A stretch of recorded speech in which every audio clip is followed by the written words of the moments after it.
Hey everyone, welcome back. Hope you're having a fantastic day so far. So since President Trump took office back in January, he's already made a few different big changes to Social Security, but could his next change actually be the biggest one yet? In today's video, we are going to be going over everything that you need to know. But before we go ahead and dive into it for today, if you would like to save $1,100 on your Medicare plan, then you might want to consider giving Chapter a call today with that number right up there on the screen. You see, whenever my parents first started Medicare, there was a lot of questions that they had, a lot of confusion. Like one of the questions, for example, was whether or not they would be able to keep their same primary doctor that they've been going to all these years, or would have to switch to a completely new doctor, one they do not yet have a relationship with.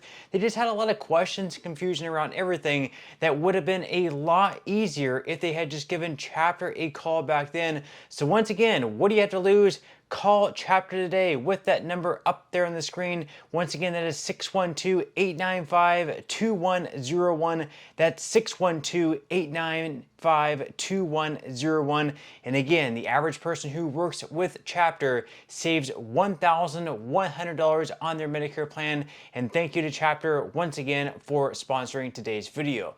Okay, so we're going to go ahead and dive into it for today. So once again, since President Trump took office back in January of this year, he's already made a few different changes to Social Security, but could his next one actually be the biggest one yet? We're going to be covering what all he has done so far since taking office back in January, and perhaps what his next big move could be. So according to the Motley Fool, if you rely heavily on your Social Security benefits, chances are you've been kept up a night or two wondering whether they'd go far enough. So when President Donald Trump came along promising to make major changes to the program, including ending Social Security benefit taxes for seniors and reducing fraud, you probably felt either hopeful or even more uneasy. The president did make several key changes to the program this year, but his main agenda item, ending benefit taxes, has yet to come to fruition.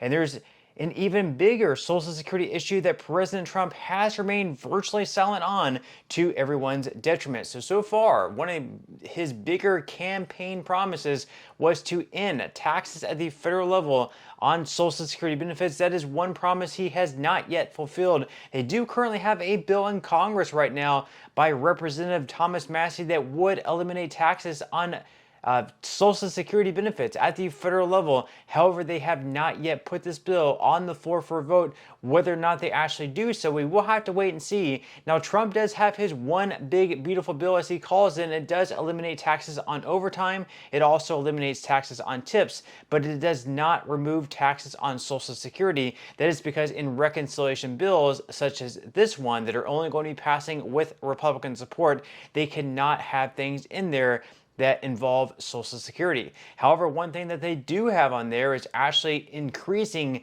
the standard deduction for those 65 and older, so otherwise most people receiving Social Security benefits, from where it is now up to $6,000. That is in the Senate's version of the bill. In the House version of the bill, it increased it by $4,000. So whether it's $4,000 or $6,000, the standard deduction is going to be increasing. Now, as far as the changes that he's made so far to Social Security, the first one, of course, is administrative cost-cutting results in staff reductions and office closures for the SSA. So they have reduced staff by right around 7,000 or so. There were rumors that they wanted to cut like half of the staff. Whether or not they continue cutting more and more people at the SSA, we will have to wait and see. The second change he's made is that he signed an executive order to end paper Social Security checks. So a second notable Social Security change undertaken during Trump's first 100 days in office is the upcoming elimination of paper checks. And close to 486,000 Social Security beneficiaries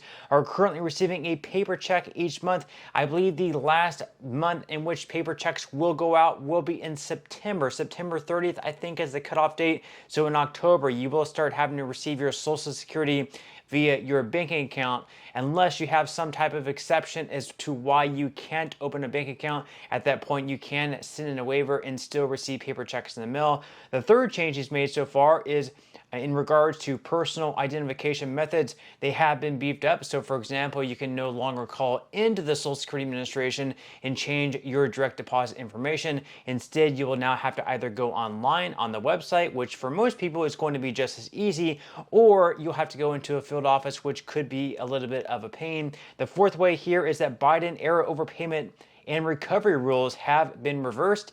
So right now, if you are overpaid by the Social Security Administration, whether it's going back 1 year, whether it's going back 5 years, 10 years, or even 15 or 20 years, if they've been overpaying you all these years, the SSA can come back to you via a letter in the mail and saying that you owe them back all this money. If you don't repay them within, let's say, like 30 to 60 days, at that point, they can start garnishing your checks. Now, this actually happened back during the Biden administration.